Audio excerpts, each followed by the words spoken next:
Bienvenido, querido Héctor. Buenas tardes a todas y a todos. Bienvenidos a Temas Selectos de Derecho Penal, el programa del Colegio Mexicano de la Oralidad Penal.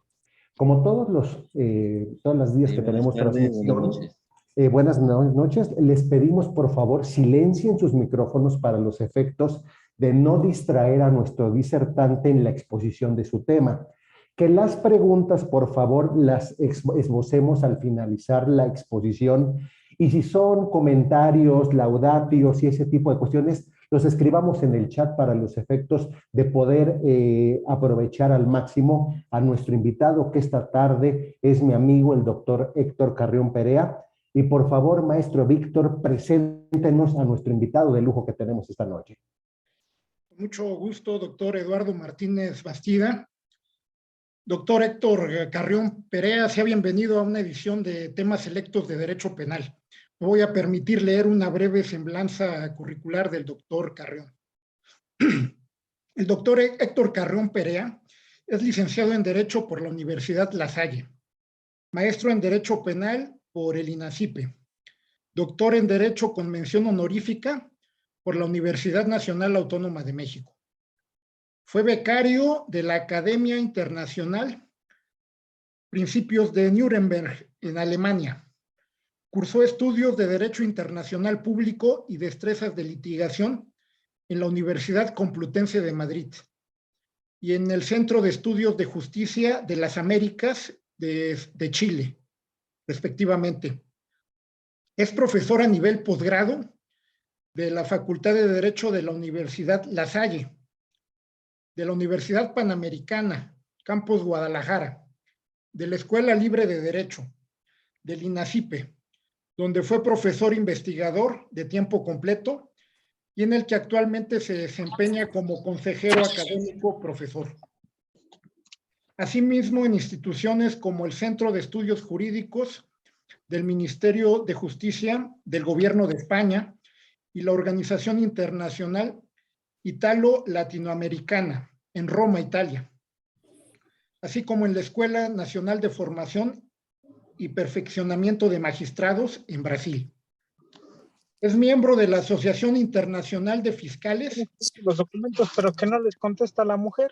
Licenciado Miguel Ángel, por favor, su micrófono. Ajá. ¿Por qué? Miembro de la Asociación Internacional de Fiscales y de la Asociación Latinoamericana de Derecho Penal y Criminología, así como cofundador del Instituto de Estudios de Proceso Penal Acusatorio ACE, INEPA. Se ha desempeñado como fiscal coordinador, agente del Ministerio Público de la Federación,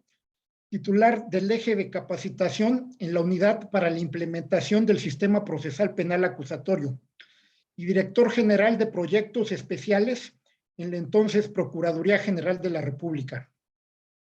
Asimismo, es autor del libro Los criterios de oportunidad en el proceso penal, teoría y práctica, editado por Tirán Loblanche, coautor del libro Ley Nacional de Ejecución Penal,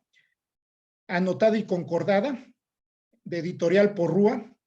y coordinador de la obra Derechos Indígenas y Acceso a la Justicia Penal, el mismo que fue editado por el INACIPE, así como Estudios Contemporáneos sobre Ciencias Penales, de Tirán Loblanche. Actualmente funge como comisionado integrante de la Comisión Técnica de Transición hacia la Fiscalía de Justicia de la Ciudad de México, designación hecha por el Congreso de la Ciudad de México en diciembre de 2018. Doctor Héctor Carrión Perea, sea bienvenido.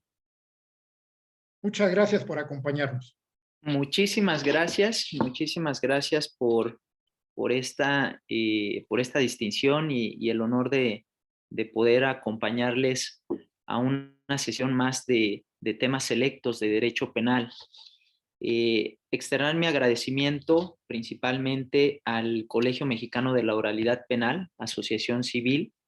una asociación civil que desde que se ha comenzado a consolidar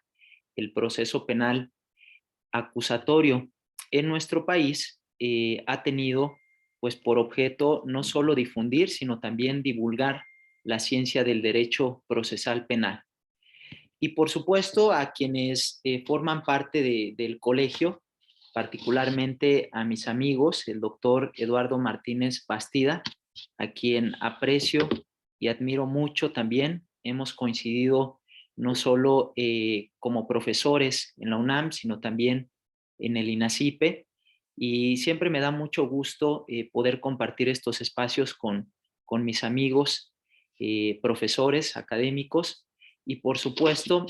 con quienes he tenido oportunidad también de trabajar en el ámbito del servicio público y por supuesto en la Procuración de Justicia, con mi querido maestro Víctor Rivas Salgado, quien después de muchos años coincidimos actualmente en estos menesteres del profesorado y por supuesto de la divulgación de la ciencia penal.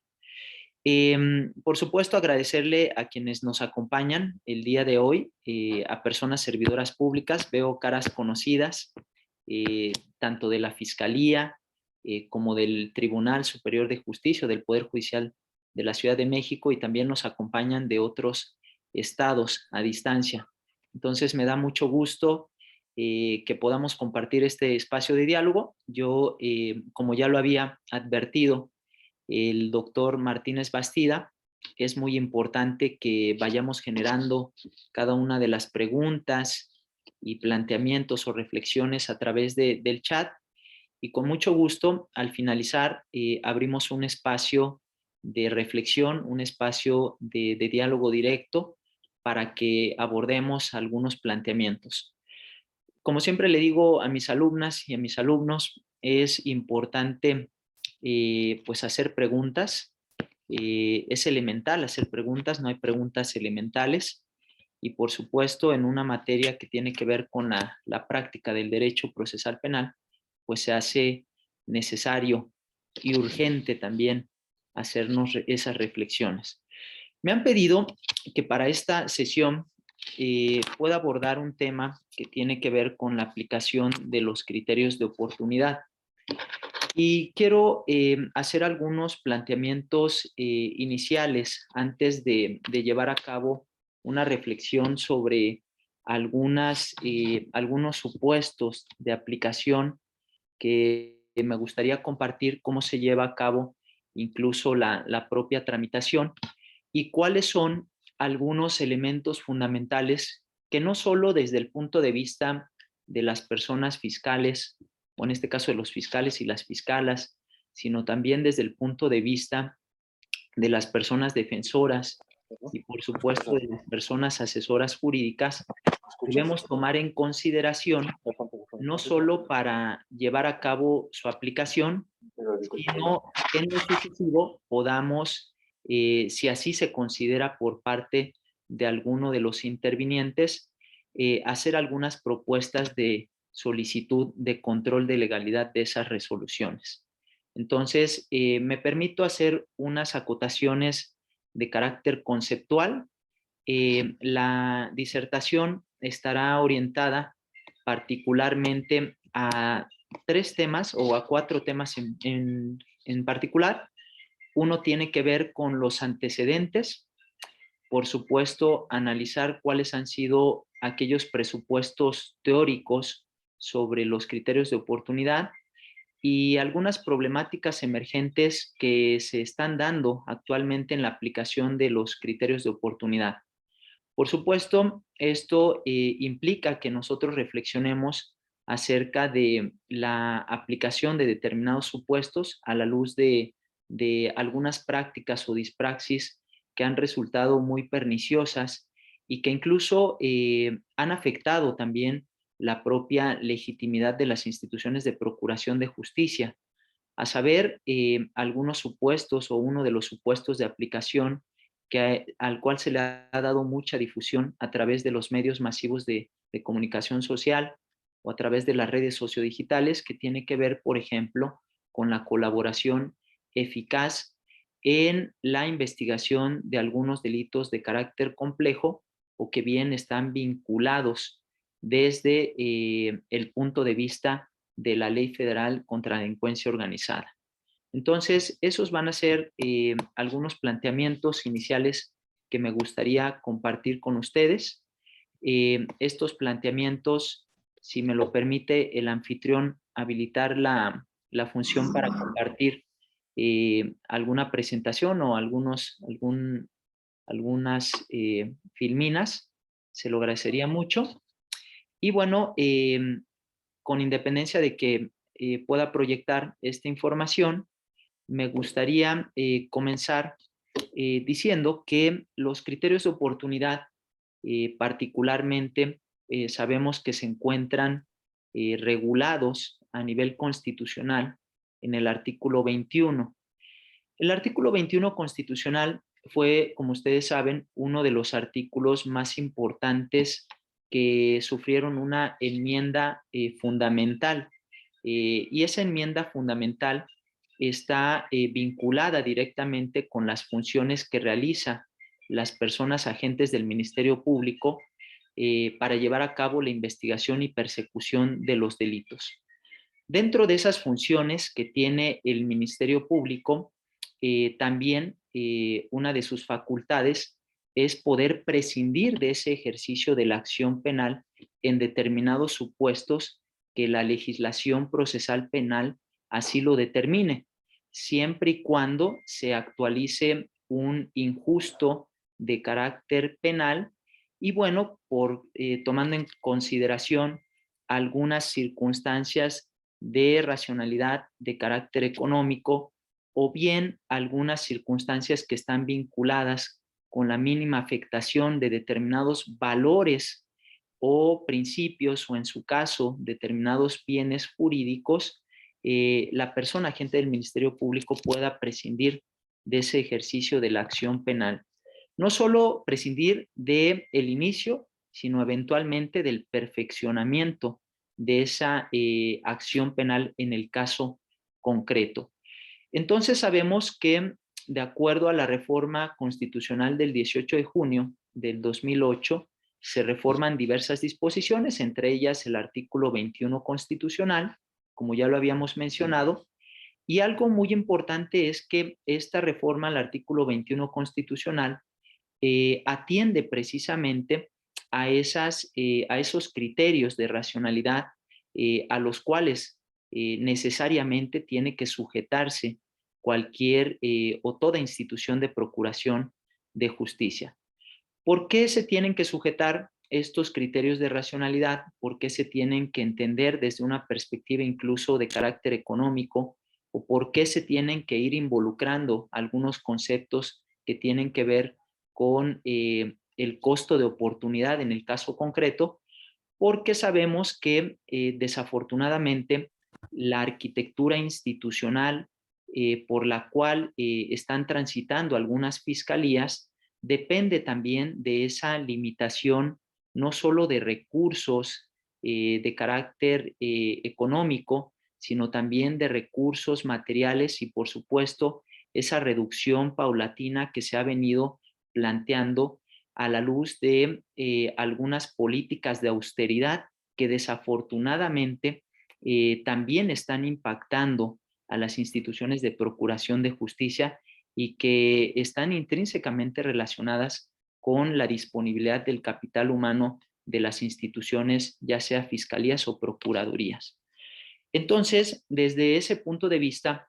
las instituciones de procuración de justicia, al advertir estas limitantes de carácter estructural, se hace necesario también proveer al Ministerio Público, ya sea de la Federación o de las entidades federativas, de herramientas que les permitan vincular esos objetivos que están planteados directamente en el artículo 21 constitucional con directamente, pues, digamos, esas limitantes. Entonces, desde esa perspectiva, vemos que a lo largo de la historia de la propia institución del Ministerio Público, y me refiero a la institución del Ministerio Público en un sentido amplio, no solo a la federación, sino también a las entidades federativas, van integrándose nuevos esquemas o nuevas herramientas para vincular esos objetivos y desde una perspectiva amplia puedan digamos, aplicar esas funciones directamente o eficientar esas funciones a partir, por ejemplo, de la investigación especializada de determinados delitos y, por supuesto, a partir de la adopción de determinadas funciones, obligaciones o bien sistemas de selectividad para poder atender con mayor exhaustividad esas problemáticas que efectivamente requieren pues una disponibilidad más decisiva de esos recursos, no solo materiales, sino también de capital humano. Como ejemplo, si hablamos desde un ámbito histórico, vemos cómo la entonces Procuraduría General de Justicia de la Ciudad de México, en la década de los 90, comenzaban a implementar ese proyecto del Ministerio Público Especializado, que fungió o que formó parte también de esta lógica que posteriormente se fue planteando en las leyes orgánicas de las instituciones de procuración de justicia y que actualmente vemos, por ejemplo, cuando analizamos la ley de la Fiscalía General de la República o bien las leyes orgánicas de determinadas fiscalías que se precian de ser autónomas, al menos en el ámbito formal, no también en el ámbito material, pero se establecen dentro de esa estructura orgánica pues determinadas fiscalías, por ejemplo, fiscalías que se encargan de investigar delitos vinculados con la Ley Federal contra la Delincuencia Organizada, fiscalías que se encargan de analizar o investigar delitos que constituyen graves violaciones a derechos humanos, o bien fiscalías que están vinculadas con esos propósitos que están planteados en algunas leyes generales, como es la Ley General para prevenir, investigar y sancionar los delitos de tortura, la desaparición forzada de personas, y así en lo sucesivo muchas, digamos, funciones de carácter especializado que van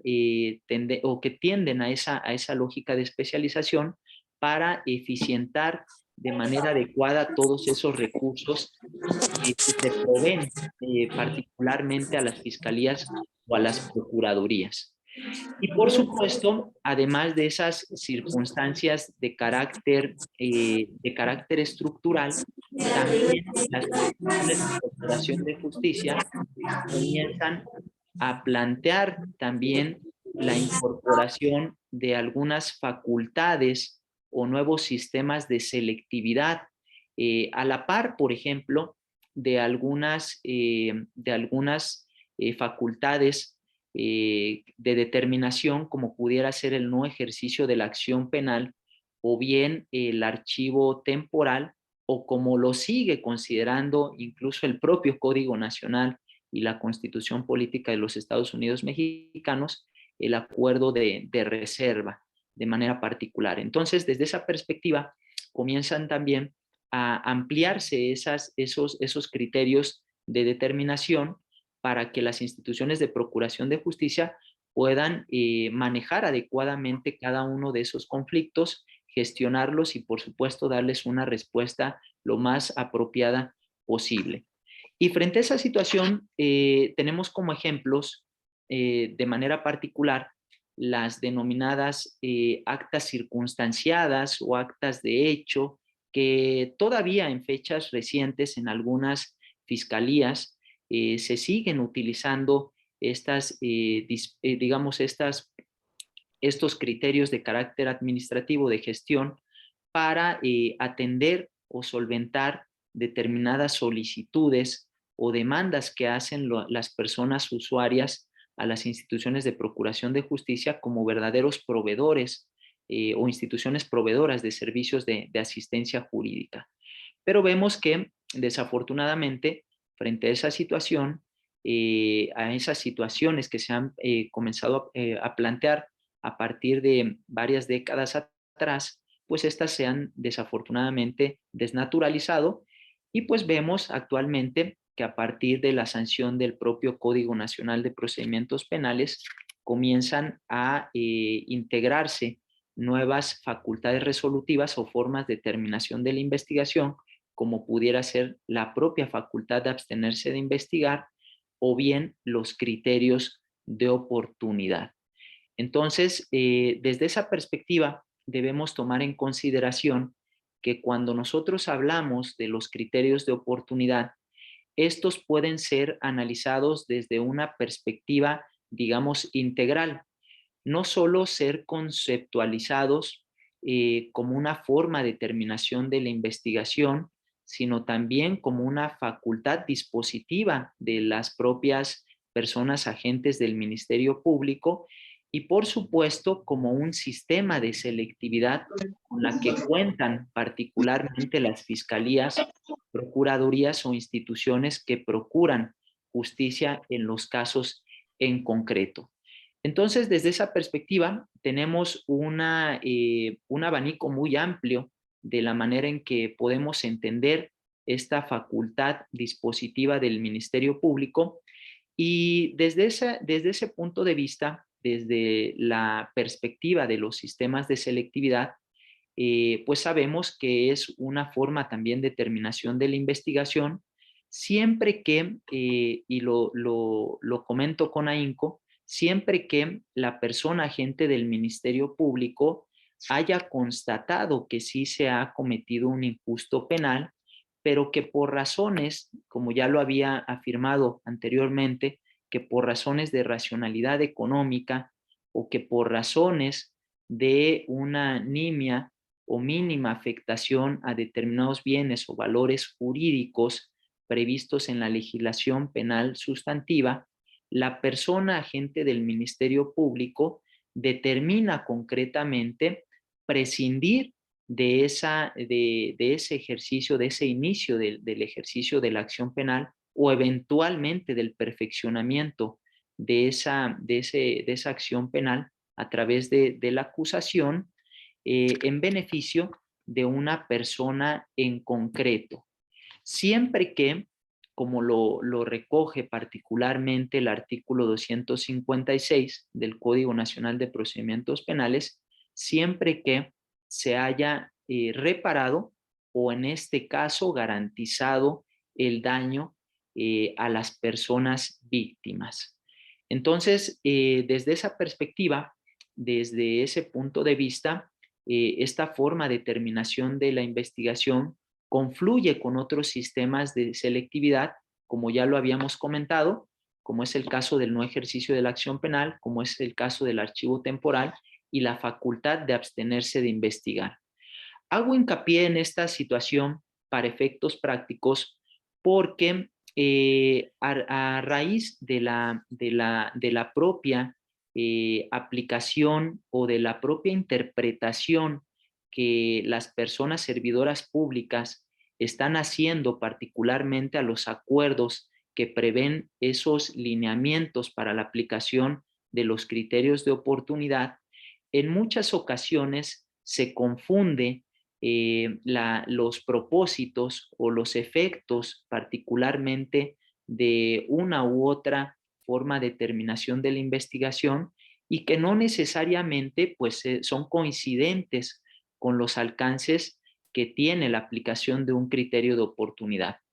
Pensemos, por ejemplo, en ese periodo de implementación en el que vivimos, en el que tuvimos oportunidad de desarrollarnos profesionalmente como personas servidoras públicas o como personas agentes del Ministerio Público de la Federación, donde algunas compañeras o compañeros tomaban o hacían esos planteamientos de resolución a partir del no ejercicio de la acción penal y sobre esa disposición o esa determinación, adicionalmente hacían una reflexión sobre la aplicación de un criterio de oportunidad. Entonces, eso generaba serias inconsistencias también sobre la manera en que nosotros estábamos entendiendo cada una de estas disposiciones de carácter resolutivo que se plantean a partir del artículo 253 al artículo 256 del Código Nacional de Procedimientos Penales. En ese sentido, a partir de ese planteamiento conceptual, es importante confirmar y afirmar que los criterios de oportunidad es una facultad resolutiva del Ministerio Público de carácter independiente a esas otras formas de terminación de la investigación, y que estas no deben de ser confundidas con los objetivos que se plantea, por ejemplo, para la aplicación del no ejercicio de la acción penal. Si estamos, por ejemplo, afirmando que los criterios de oportunidad se aplicarán siempre y cuando el Ministerio Público o la persona agente del Ministerio Público constate que se está en presencia de un injusto penal, sería contradictorio o plantear a su vez una resolución de terminación de la investigación como pudiera ser el no ejercicio de la acción penal, considerando que en algunos de los supuestos de sobreseimiento que se recogen, por ejemplo, en el artículo 327 de esta misma legislación procesal penal, pues estamos en presencia, por ejemplo, de alguna causa de exclusión del delito. Entonces, si estuviéramos en presencia de una causa de exclusión del delito, pues sabemos desde una perspectiva práctica que la forma de resolver esa circunstancia durante la fase de investigación inicial, pues sería el pronunciamiento idóneo estaría orientado precisamente al no ejercicio de la acción penal y no en su caso a un criterio de oportunidad. Esta situación es muy importante tomarla en consideración porque, insisto, han habido muchas distorsiones, no solo de interpretación, sino también de los propios alcances que tienen cada una de estas disposiciones. A reserva de que podamos ahondar más en esta reflexión, me parece importante mencionar que uno de los principios más importantes o uno de los presupuestos esenciales que van dando o que van confeccionando este sistema de selectividad del cual estamos hablando y estamos analizando es particularmente el principio de insignificancia, o como bien se recoge en algunos, digamos, planteamientos teóricos, el principio de minima non curat praetor. Es decir, las instituciones o las autoridades no deben de estar pendientes de las cosas sin importancia. Y esto va confeccionando también esa idea de insignificancia o de bagatela que durante los procesos de implementación y ahora durante los procesos de consolidación del proceso, pues van permeando también en la forma en cómo entendemos particularmente esos criterios sobre la mínima o nimia afectación de determinados bienes jurídicos. Es importante tomar en consideración estas circunstancias o este principio en razón de que los criterios de oportunidad que se sustentan, por supuesto, en el principio de oportunidad, que no son lo mismo, pues deben de estar orientados o deben de estar vinculados directamente bajo esa lógica de mínima intervención o de última ratio essendi, que no solo es un principio que debe regir los procesos de criminalización secundaria, en el cual, digamos, se desglosa todo ese poder punitivo del Estado a partir de un mecanismo heterocompositivo como pudiera ser concretamente el proceso penal, sino también desde una perspectiva sustantiva que viene a regir también los propios alcances de ese reproche que pueda llegar a ser las autoridades de carácter jurisdiccional y, por supuesto, la conducción que tendrán que hacer de la investigación las instituciones que se encargan de procurar justicia en el marco de esa función general que también recoge el propio artículo 21 constitucional, que es la seguridad pública, o bien esa aspiración que podría ser concretamente la seguridad ciudadana. Entonces, desde esa perspectiva, es importante recalcar que los criterios de oportunidad se rigen bajo ese principio de insignificancia, pero que desafortunadamente, y ya lo advertíamos en un primer momento, desafortunadamente han sido desnaturalizados con el tiempo a raíz de esas malas interpretaciones que se están haciendo por parte del legislador permanente y, por supuesto, por parte de algunos sectores de carácter académico que desafortunadamente no abordan de manera específica o de manera exhaustiva la teoría general del proceso en el marco de la determinación de los alcances y objetos de estas determinaciones de carácter ministerial. Entonces, partiendo de ese principio, que es el principio de insignificancia, que es el principio de minima non curat pretor, también analizamos algunos presupuestos de carácter sustantivo que podemos analizarlos incluso desde la perspectiva de la teoría general del delito, la teoría del delito, particularmente desde algunas reflexiones que en su momento hizo el doctor Hans Belzel y que parten también de esa teoría de la adecuación social, que forma parte también de esa reflexión sobre el principio de mínima intervención del derecho penal en los casos concretos. Por supuesto, adicionalmente a las disposiciones de carácter teórico o de carácter dogmático, también tenemos algunos presupuestos esenciales o referencias de carácter internacional que nos permiten también ir confeccionando no solo la manera en que interpretamos esas disposiciones de carácter constitucional y eventualmente de carácter legal, sino también la forma en que se están, digamos, confeccionando esos informes ejecutivos por parte de las personas agentes del Ministerio Público a través de esa, digamos, función de fundamentación y de motivación que se hace exigible en los casos concretos. Entonces, una de las recomendaciones que particularmente hago a las compañeras y compañeros agentes del Ministerio Público es que analicemos no solo desde una perspectiva legal, sino también desde una perspectiva de determinados instrumentos internacionales, cuáles son los alcances de, digamos, estas disposiciones.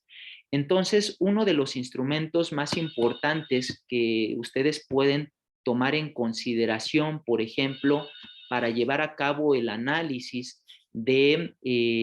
la función o los criterios de oportunidad son las normas de responsabilidad profesional y declaración de los derechos y deberes fundamentales de los fiscales, que fueron aprobadas por la Asociación Internacional de Fiscales el 23 de abril de 1999. ¿Por qué hago esta reflexión o esta recomendación? Porque las normas de responsabilidad profesional, y si me permite, maestro Víctor, poder compartir pantalla, estas normas de responsabilidad profesional y declaración de los derechos y deberes fundamentales de los fiscales, ya puedo compartir, contemplan particularmente en su preámbulo, contemplan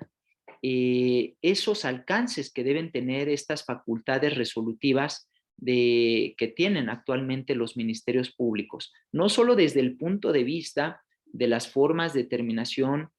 anticipada del procedimiento, no solo desde el punto de vista de las soluciones alternas cuando las personas agentes del Ministerio Público derivan los asuntos a los órganos de justicia alternativa, sino particularmente en aquellos supuestos que nos permitan concretizar esas formas de terminación de la investigación, como son el no ejercicio de la acción penal y los criterios de oportunidad. Entonces, tal y como lo mencionan estas normas o estos estándares internacionales, nos dice que el ejercicio de la acción penal, y subrayo de manera particular, y el principio de oportunidad por parte de los fiscales implica una enorme responsabilidad. Yo siempre he dicho que pues esa enorme responsabilidad se encuentra vinculada con la propia mística de las personas fiscales, y esa mística también, o esa responsabilidad, implica que también sean observados particularmente estas facultades dispositivas o estas facultades resolutivas a partir de uno de los principios que rige la función particularmente de toda y todo ministerio público. Entonces, uno de los principios que nosotros debemos de tomar en consideración a partir de la aplicación de los criterios de oportunidad, pues tiene que ver no solo con el principio de imparcialidad, sino particularmente con el principio de objetividad. Y lo dice de manera particular: los fiscales deben desempeñar sus funciones sin temores, sin favoritismos ni prejuicios, y en particular los fiscales deben desempeñar o deben de actuar con plena objetividad, contemplar las circunstancias relevantes sin perjuicio de que las mismas beneficien o perjudiquen a las personas sujetas a investigación, y por supuesto, ahora que lo estamos viendo en la actualidad, permanecer ajenos a los intereses individuales o sectoriales como las presiones del público, de los medios, y que solo se tengan en cuenta el propio interés público. Esta situación es muy importante cuando lo analizamos, por ejemplo, estas funciones a la luz de algunas circunstancias de carácter práctico que estamos viendo a través de los medios masivos de comunicación. Por ejemplo, ahora que se está hablando mucho de los criterios de oportunidad a través de esa facultad discrecional que está prevista en la fracción quinta del artículo de 256, que tiene que ver con particularmente los colaboradores eficaces. Entonces vemos cómo desde una perspectiva política hay injerencias de algunos poderes ejecutivos, desafortunadamente, en las resoluciones de estas determinaciones de carácter ministerial, con independencia de que sabemos que al menos a nivel formal las instituciones de procuración de justicia se rigen bajo ese principio de imparcialidad, bajo ese principio de objetividad y, por supuesto, bajo esa lógica estructural de autonomía. Entonces, es importante cómo a través de estas disposiciones de carácter internacional, que si bien no son vinculantes para las instituciones de procuración de justicia, sí son orientadoras, pero es importante recalcar que, con independencia de que no sean vinculantes, están fundamentadas y están sustentadas en buenas prácticas que se han venido planteando incluso desde la década de los 90, y me atrevería a decirlo desde mucho antes, cuando se comenzaron a hacer estos planteamientos de reforma de carácter institucional y de carácter procesal, al menos en el caso concreto en la propia región, cuando se confeccionaron esos proyectos de códigos o Código Procesal Penal modelo para Iberoamérica, que viene a ser, digamos, una referencia fundamental para entender cómo ahora estamos confeccionando o entendiendo los alcances de cada una de esas disposiciones previstas en el artículo 256. Entonces, desde esa perspectiva, ya hemos analizado cuáles han sido esos planteamientos o esos propósitos de carácter, digamos, legislativo, cuál ha sido la ratio legis que se planteó por parte del constituyente permanente. Hemos analizado incluso algunos presupuestos esenciales de manera general sobre la conceptualización de los propios criterios de oportunidad, y me parece importante que antes de que arribemos a una cuestión particular que tiene que ver con la manera en que se están o algunas problemáticas emergentes que se están dando en la aplicación de los criterios de oportunidad, tomar en consideración que estas facultades resolutivas pues encuentran, insisto, sustento en instrumentos internacionales que incluso son de observancia, si bien son de observancia general, sus presupuestos o sus planteamientos tienen alcances muy propositivos y muy positivos para determinar de manera objetiva alguna aplicación de uno de los supuestos que prevé el propio artículo 256. ¿Cuáles son algunas situaciones en particular que he podido observar a partir de la propia revisión de determinadas o de un número considerable de resoluciones de criterios de oportunidad y, por supuesto, los planteamientos que particularmente he tenido oportunidad de realizar a las compañeras y compañeros agentes del Ministerio Público a la luz de esa práctica que se está dando en relación a este sistema de selectividad. Son muchas las problemáticas emergentes, pero me gustaría reflexionar sobre algunas circunstancias que nos pueden dar mayor claridad sobre los alcances, o mejor dicho, sobre la actividad que pudiéramos tener desde el punto de vista de los abogados o abogadas defensoras frente a la solicitud o, en este caso, determinación de un criterio de oportunidad en un caso en concreto. Y esto está vinculado directamente con el propio principio de objetividad, insisto, que rige la función del Ministerio Público. La pregunta que nosotras y nosotros nos podemos hacer desde esa perspectiva de la defensa es saber si podemos llevar a cabo la solicitud de aplicación de un criterio de oportunidad a la institución del Ministerio Público o a las personas agentes del Ministerio Público, sobre todo tomando en consideración que la manera en que está regulada a nivel constitucional y regulada también a nivel legal, pues los criterios de oportunidad sabemos que es una facultad dispositiva del Ministerio Público,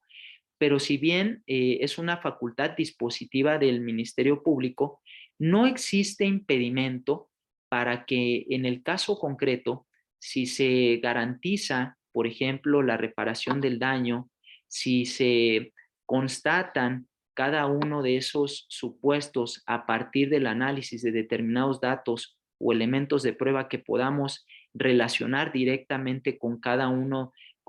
de los lineamientos que prevén estos acuerdos expedidos por las personas titulares de las instituciones de procuración de justicia, no existe impedimento que podamos llevar a cabo esos planteamientos directamente ante la autoridad ministerial, y esta, desde el punto de vista de ese principio de objetividad, pueda pronunciarse como así lo refiere particularmente el Código Nacional de Procedimientos Penales, pueda pronunciarse sobre esos elementos de cargo o descargo que puedan efectivamente beneficiar a las personas sujetas a una investigación. Existen casos en particular donde las personas agentes del Ministerio Público, con base en solicitudes que hacen las personas defensoras, comienzan a redactar o a hacer esa reflexión en los informes ejecutivos para la aplicación de los criterios de oportunidad, y posteriormente lo ponen a consideración de sus superiores jerárquicos. Pensemos, por ejemplo, en una persona agente del Ministerio Público de la Federación en una determinada delegación que lleva a cabo esta reflexión sobre la solicitud que nosotros hacemos sobre la aplicación de un criterio de oportunidad con base en esos supuestos que plantea el artículo 256 y esos acuerdos que se generan por parte de la propia institución de procuración de justicia, y que, sin embargo, la persona, en este caso, los delegados o la persona delegada de la Fiscalía General de la República decide no autorizar ese criterio de oportunidad. Han habido planteamientos, por ejemplo, de abogados defensores donde impugnan estas determinaciones a través de el juicio de amparo o a través de este, digamos, recurso de carácter constitucional. Y bueno, se han pronunciado de manera favorable las autoridades jurisdiccionales para que se lleve a cabo el análisis exhaustivo de esa solicitud, en razón de que las personas, por ejemplo, defensoras, o en este caso la persona sujeta a una investigación, desde el punto de vista del principio de objetividad, pues también tiene el derecho a solicitar que, una vez previstas estas, digamos, estos supuestos de aplicación, una vez garantizada la reparación del daño, pues puedan hacer exigible esa facultad o esa determinación que les pueda beneficiar en el caso concreto. Si bien esto puede también constituir o constituye, mejor dicho, desde el punto de vista del principio de objetividad, un derecho que tiene toda persona sujeta a una investigación y con base en el principio de igualdad y de equidad que también recoge el propio Código Nacional de Procedimientos Penales, no debemos de confundir la naturaleza, por ejemplo, o los alcances que tienen los criterios de oportunidad con otras herramientas de carácter procesal que también se encuentran previstas en la legislación procesal penal. Y concretamente me refiero particularmente a algunas disposiciones como son las soluciones alternas, que de acuerdo al propio artículo 1 de la Ley Nacional de Mecanismos Alternativos de Solución de Controversias en materia penal, ese artículo 1 determina o es la brújula que orienta cuáles van a ser los alcances de esas soluciones alternas. Entonces, desde el punto de vista de la ley nacional, sabemos que los mecanismos alternativos de solución de controversias, a saber, por ejemplo, la mediación, la conciliación o la junta restaurativa, tienen por objeto hacer efectivo una solución alterna como puede ser el acuerdo reparatorio o como pudiera ser el plan de reparación en el caso concreto o las condiciones que se tendrán que imponer por parte de la autoridad jurisdiccional para hacer asequible ese plan de reparación. Entonces, desde ese punto de vista de los mecanismos alternativos o desde el punto de vista de la interdependencia que debe existir entre los mecanismos alternativos y las soluciones alternas a la luz de este artículo 1 de la Ley Nacional,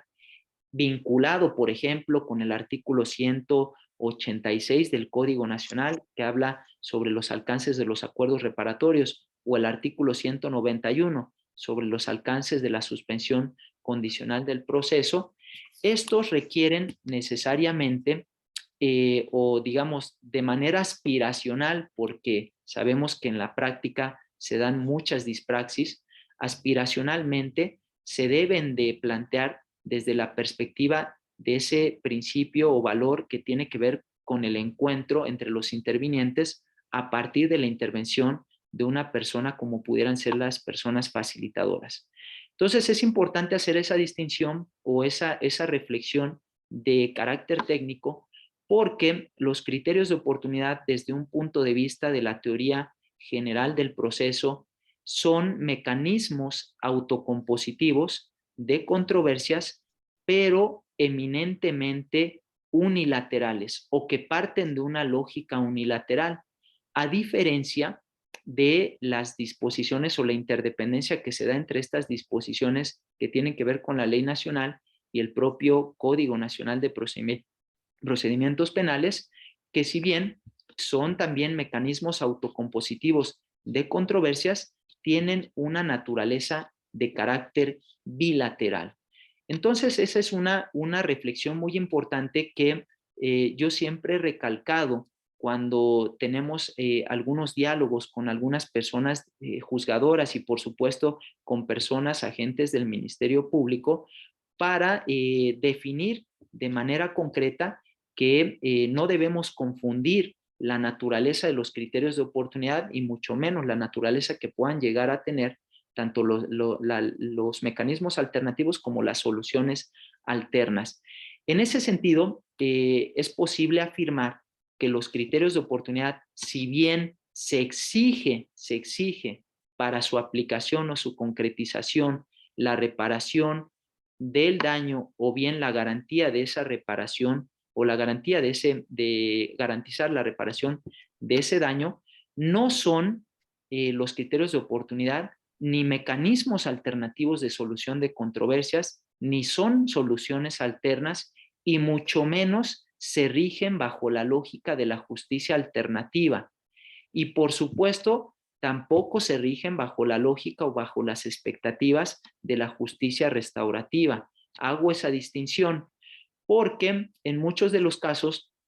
se asocia esa lógica o ese enfoque alternativo o bien ese enfoque restaurativo únicamente desde la perspectiva del cumplimiento de esa reparación del daño.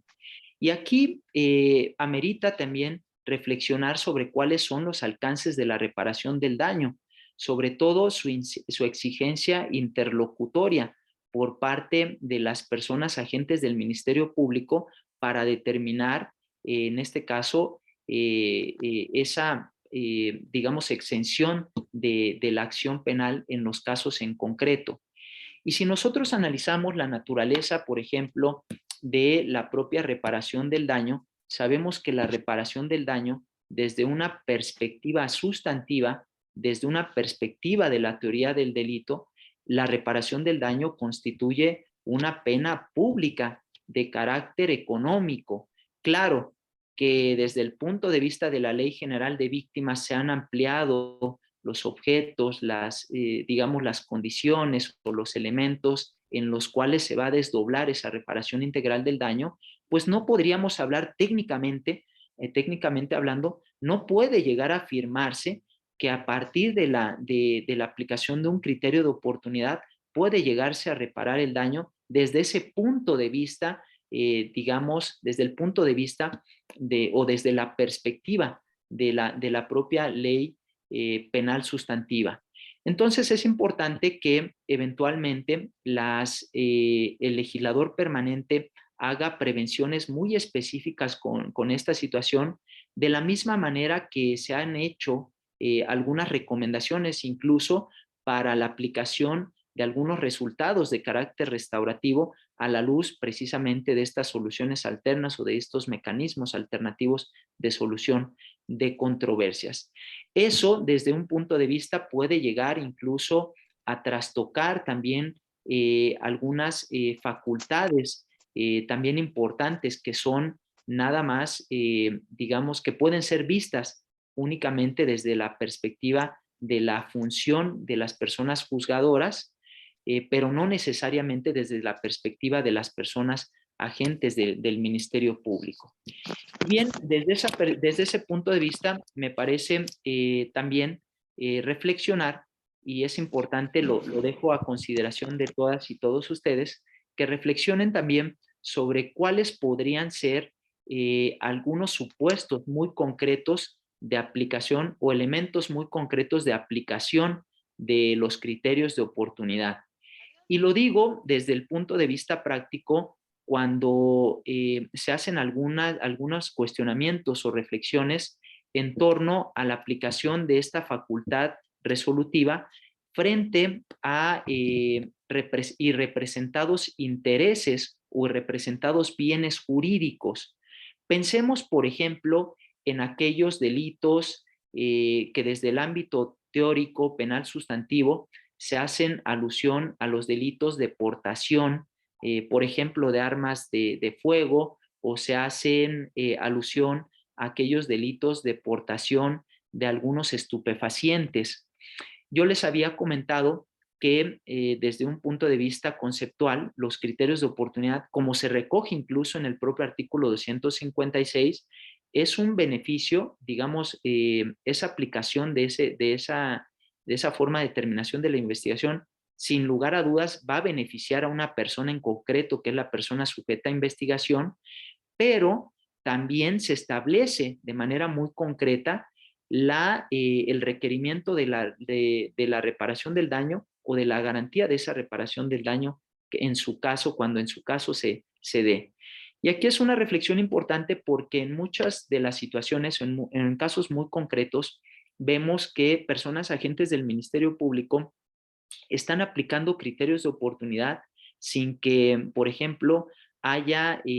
alguna representación de esos bienes jurídicos. Hablemos, por ejemplo, concretamente de víctimas directas, víctimas indirectas, desde esa perspectiva, digamos, abstracta de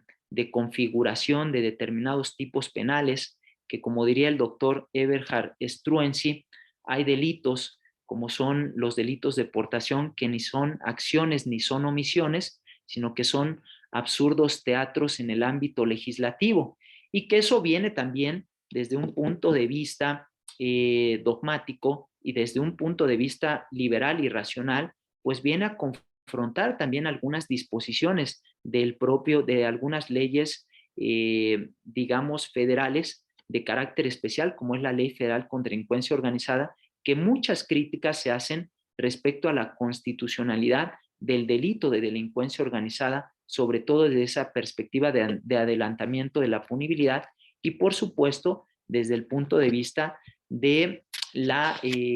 digamos, la violación a ese principio de afectación que debe imperar particularmente en el derecho penal sustantivo. Bien, hay muchas reflexiones que nosotros podemos hacer en los casos en concreto, pero me gustaría solamente compartir, y si me pueden habilitar nuevamente aquí en la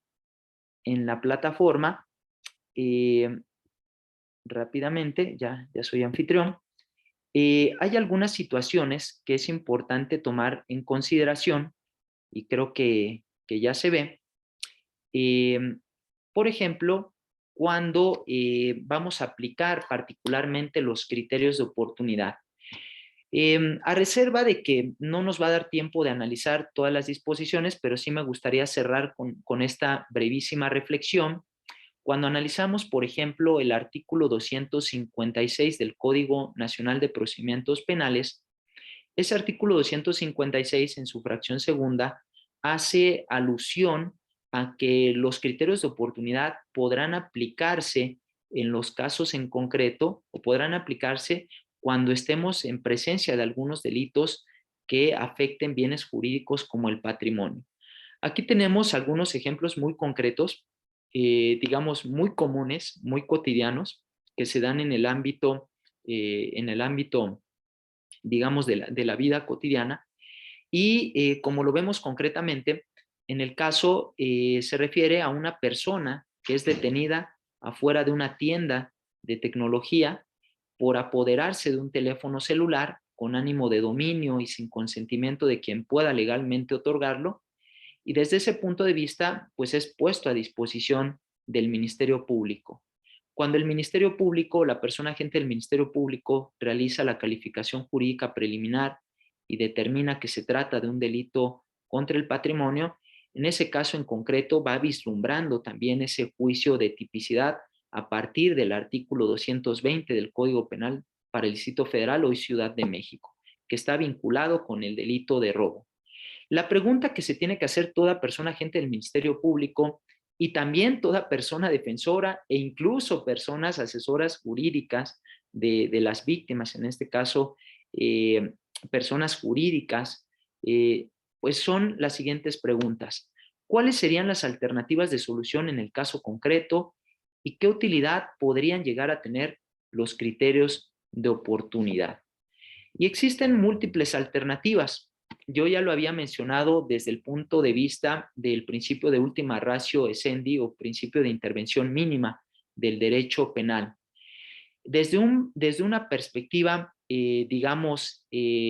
penal sustantiva, sabemos que el propio artículo 248 del propio Código Penal para el Distrito Federal establece algunas causas que excluyen o cancelan la punibilidad, las mal llamadas excusas absolutorias. Entonces, desde esa perspectiva, cuando nosotros analizamos de manera integral las disposiciones de la legislación penal sustantiva, las vemos desde un punto de vista amplio, nos damos cuenta que uno de los primeros momentos o una de las primeras respuestas a las que podemos arribar directamente, no solo desde el punto de vista ministerial, sino desde el punto de vista de una defensa técnica, pudiera ser ese pronunciamiento que tiene que ver con el no ejercicio de la acción penal, precisamente en esas causas que excluyen o cancelan la punibilidad, que en este caso estaríamos en presencia de una causa que excluye la propia punibilidad. Y tomamos en consideración también algunas disposiciones que se han establecido a manera de acuerdos circulares, por ejemplo, en la propia Fiscalía General de Justicia de la Ciudad de México, donde se plantea precisamente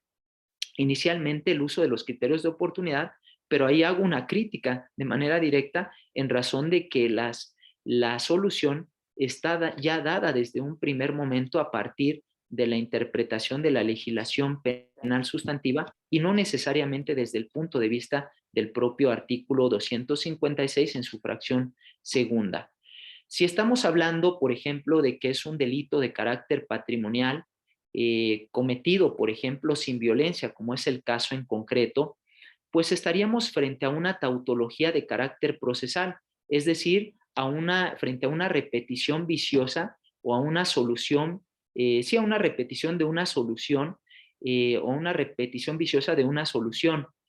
tomando en consideración que, de acuerdo al propio artículo 187, que está vinculado con la aplicación de acuerdos reparatorios, también puede resolverse desde un punto de vista bilateral estas circunstancias. Entonces aquí me permito hacer una reflexión porque hay lineamientos que ha expedido particularmente la Conferencia Nacional de Procuración de Justicia, y esos lineamientos que ha expedido la Conferencia Nacional de Procuración de Justicia nos va dando mayor luz o mayor claridad sobre cuáles pudieran ser esos alcances del principio de mínima intervención y cómo los criterios de oportunidad, si bien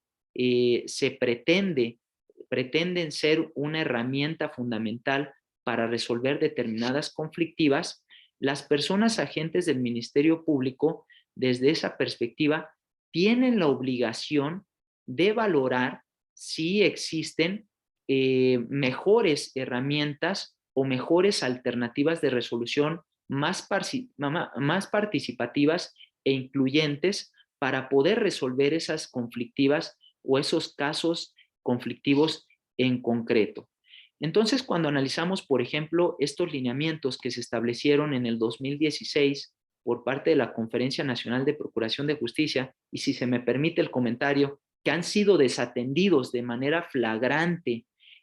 a nivel, digamos, del fuero común, porque sabemos que muchas veces no se atienden o se desatienden de manera insistente estos acuerdos o estos lineamientos, vemos que de manera muy concreta se establecen también como una de las características antes o requerimientos antes de aplicar un criterio de oportunidad, privilegiar, como dice de manera muy concreta, la celebración de un acuerdo reparatorio o la suspensión condicional del proceso antes de que se dé la aplicación de un criterio de oportunidad en este supuesto. Entonces es muy importante que encontremos varias alternativas de solución antes de aplicar un criterio de oportunidad. Y una de esas alternativas de solución sería precisamente el uso de mecanismos alternativos de solución de controversias que conduzcan a una solución alterna, como pudiera ser el acuerdo reparatorio o, en su defecto, la suspensión con el plan de reparación en el marco de una suspensión condicional del proceso a prueba, o bien la propia materialización de soluciones alternas de manera independiente, porque sabemos que el propio Código Nacional, desafortunadamente, como está regulado, la suspensión condicional es una regulación que en un primer momento no permite la participación de la víctima en el planteamiento de ese plan de reparación, a diferencia del sistema integral de justicia penal para adolescentes, que sí lo prevé en el caso en concreto. Entonces, desde esa perspectiva, si se quiere ver de manera independiente la aplicación de esta solución alterna, sin generar esa interdependencia con los mecanismos alternativos que prevé la Ley Nacional de Mecanismos Alternativos, pues sería una tercera opción para resolver de manera eficiente estas circunstancias antes de utilizar los propios criterios de oportunidad. Y desde el último peldaño, o en el último peldaño, encontraríamos la propia aplicación de los criterios de oportunidad como un recurso de última ratio essendi. Entonces, eso me parece algo importante que quería compartir con ustedes, cómo en un determinado caso en concreto pudieran plantearse diversas alternativas, y desde esas diversas alternativas sean los criterios de oportunidad un recurso dispositivo o una facultad resolutiva que pueda aplicarse una vez que se analicen estas alternativas previas de solución por parte de las personas defensoras, por parte de las personas víctimas y, por supuesto, por parte de las personas agentes del Ministerio Público. Pues básicamente esos son algunos planteamientos que me gustaría plantearles de manera muy concreta. Les agradezco mucho su atención. Aquí están mis datos de contacto, mi correo electrónico y también a través de las redes sociodigitales, mi cuenta de Twitter, por cualquier duda que tengan a reserva de este breve espacio de reflexión que tengamos de manera muy concreta en esta sesión. Les agradezco mucho su atención y quedo a sus órdenes. ¿Alguna pregunta para el doctor Carrión, amigos, amigas?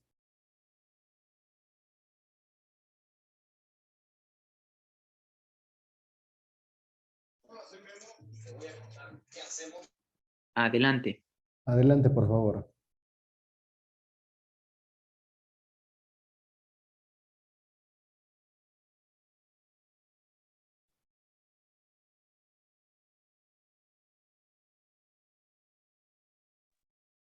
Adelante. Grupo Erjo Abogados.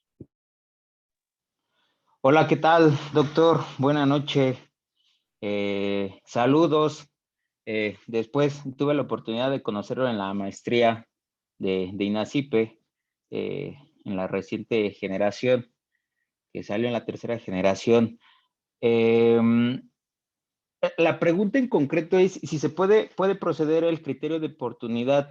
bajo la operatividad de delincuencia organizada, concretamente como testigo colaborador, ello atendiendo, bueno, al producto, a los elementos, al producto, a los elementos y a todos los datos de prueba que en su momento pudiese aportar bajo este principio de mínima intervención y última ratio que tendría como tal el derecho penal. Ello, digo, queda claro, digo, que a lo mejor en algunas ocasiones hemos solicitado estos criterios de oportunidad bajo también el principio o bajo la norma o la ley que establece la ley de amnistía, ¿no? Que te maneja un catálogo de cierta manera de delitos. Pero principalmente, digo, ¿podría aplicarse esta cuestión del criterio de oportunidad en delincuencia organizada bajo testigo colaborador o no sería permitible o tendría que plantearlo y ver la posibilidad de? Muchas gracias, licenciado, y qué gusto verle nuevamente aquí en estos espacios. Es un tema sumamente discutido y lo voy a plantear desde una perspectiva no solo práctica, sino también de evidencia, digamos, institucional. Es muy interesante porque cuando nosotros analizamos, por ejemplo, las disposiciones de la Ley Federal contra la Delincuencia Organizada, la Ley Federal contra la Delincuencia Organizada establece de manera muy concreta esas reglas especiales de colaboración en la persecución de la delincuencia organizada, que incluso esas reglas generales están vinculadas con algunas leyes, en este caso una ley federal, como es la Ley Federal de Protección de las Personas involucradas en un procedimiento penal. Entonces, cuando analicemos, por ejemplo, el artículo 35 de la Ley Federal contra la Delincuencia Organizada,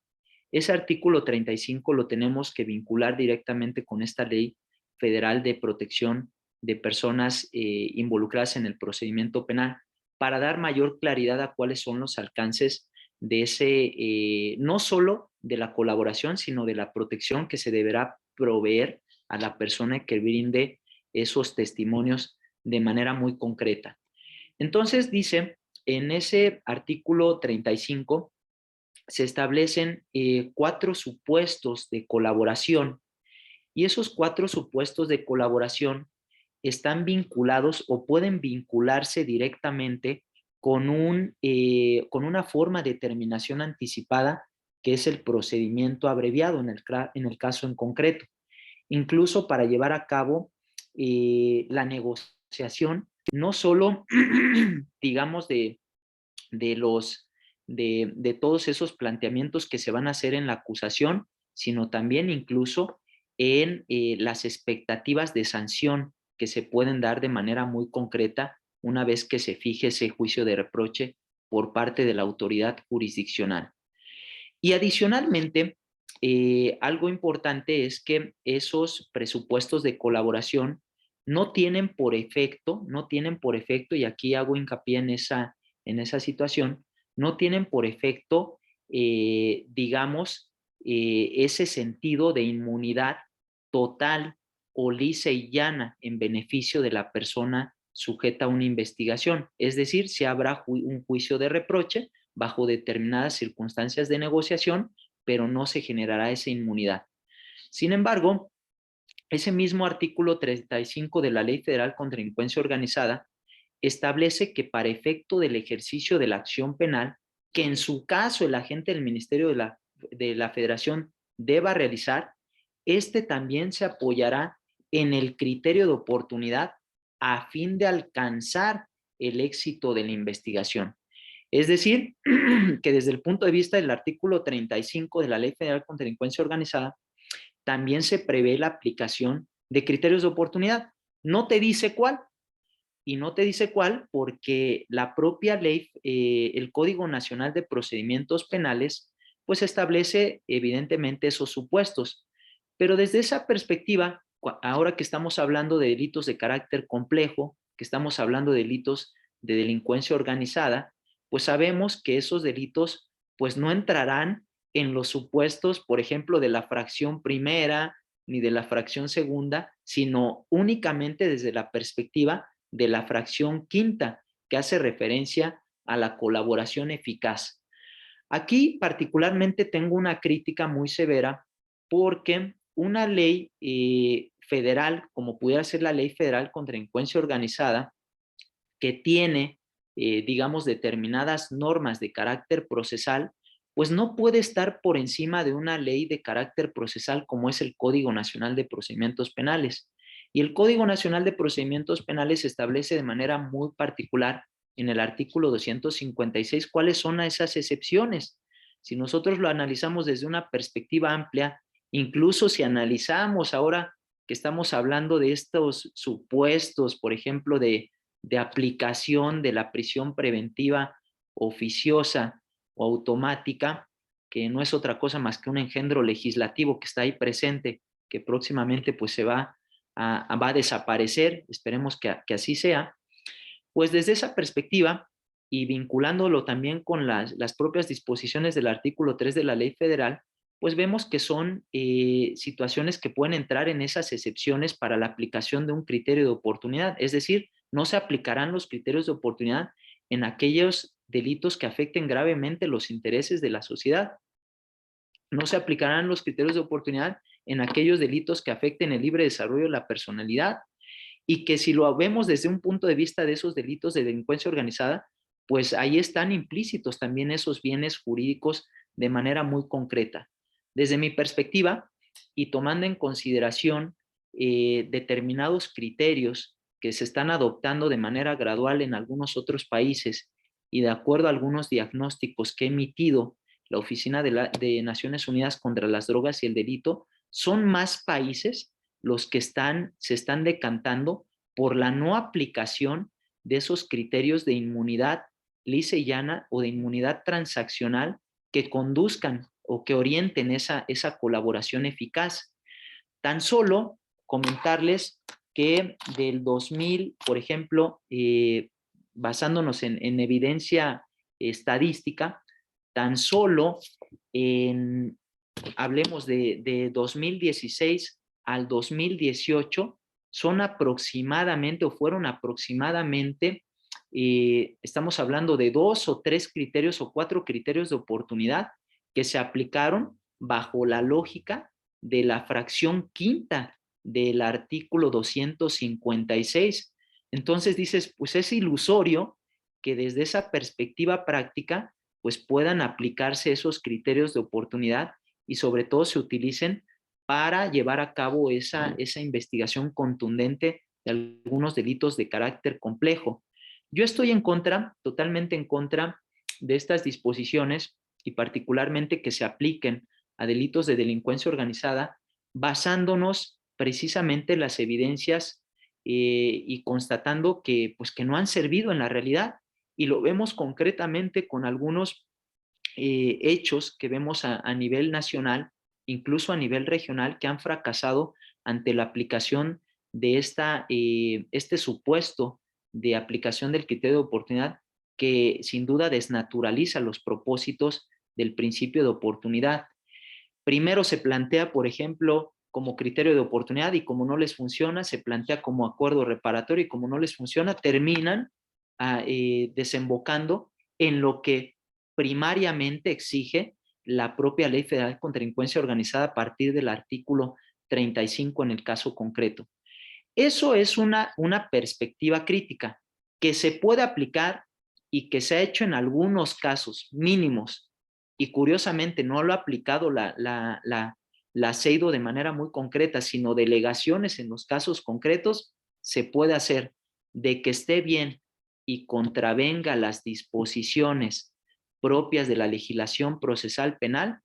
Eso es más que evidente en los casos en concreto.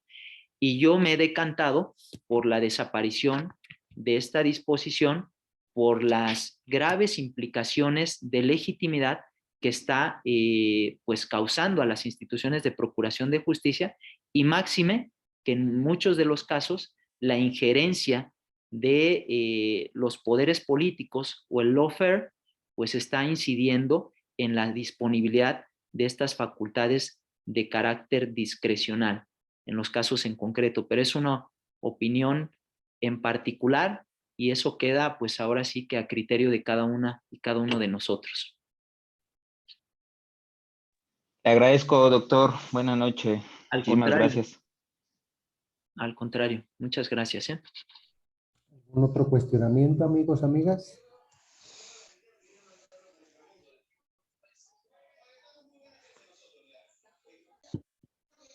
Buenas Pues tienes noches. muchas felicitaciones en el chat, amigo, y bueno, dejemos a Samsung preguntarte. Buenas noches, maestro Carrión. ¿Podría usted, aparte de felicitarlo por su buena cátedra que dio, podría usted compartir las láminas que expuso en su exposición? Sí, con mucho gusto. Si me lo permite el doctor Eduardo, el maestro Víctor, les estaré enviando el enlace para que puedan consultar la presentación, y es de acceso público. Con todo gusto. Muchas gracias, maestro. Yo también nuevamente felicitaciones. Al contrario, muchas gracias.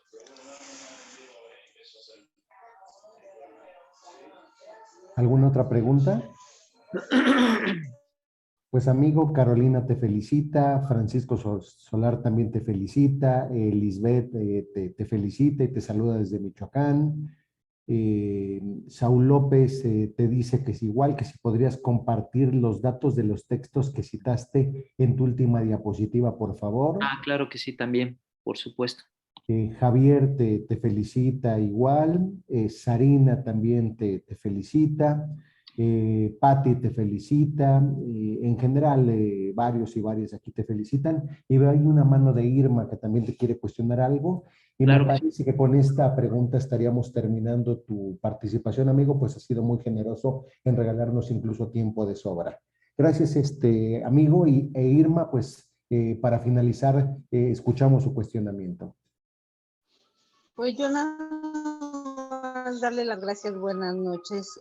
por su ponencia. Soy estudiante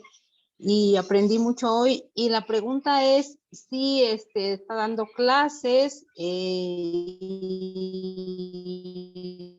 ¿con qué escuela? Gracias, Irma. Al contrario, muchas gracias a ti por tu atención y acompañarnos. Actualmente estoy impartiendo clases en el Instituto Nacional de Ciencias Penales, en la Universidad La Salle de la Ciudad de México, en la Escuela Libre de Derecho, y también en la Facultad de Derecho de la Universidad Panamericana, Campus Guadalajara. Ahí es donde estoy impartiendo clases,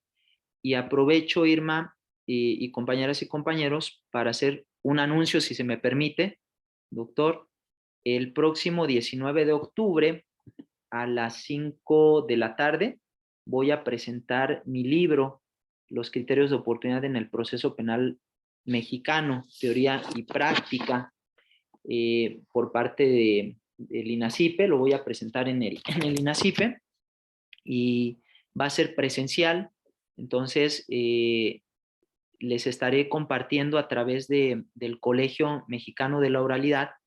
los informes y los datos para que se puedan inscribir, y me dará mucho gusto que nos acompañen de manera presencial a la presentación del libro. Bueno, pues inclusive ya con eso contestas una pregunta que te formulan en el chat, que dónde adquieren tu libro, y pues que los invitas a que comparezcan a la presentación de tu libro, y ahí lo podrán adquirir amigos y amigas. Así es. Pues muchas gracias por todo. Bueno, pues Al contrario, agradecemos. muchas gracias, doctor Héctor Carrión. Excelente disertación. ¿Les parece bien que nos tomemos una foto? ¿Todas y todos? Y por favor enciendan sus cámaras entonces para la foto virtual que nos propone el doctor Carrión. ¿Sí? Muchas gracias. Muchas gracias. Ustedes nos dicen cuándo, ¿eh? Mi madre se llama Penny. ¿Ya? Penny Fleck. Trabajó aquí hace años. Dígale al señor Wayne que necesita. Pues bien, amigo, toman la foto. La tomamos. Muchísimas gracias. Cuídense mucho. Un abrazo a todos. Muchas gracias. A todos. Gracias por su participación. Buenas noches. Gracias, doctor. Gracias, coordinadores. Gracias, Buenas doctor. Héctor. Excelente noche. Muchas Estamos bien. Muchas gracias a todos.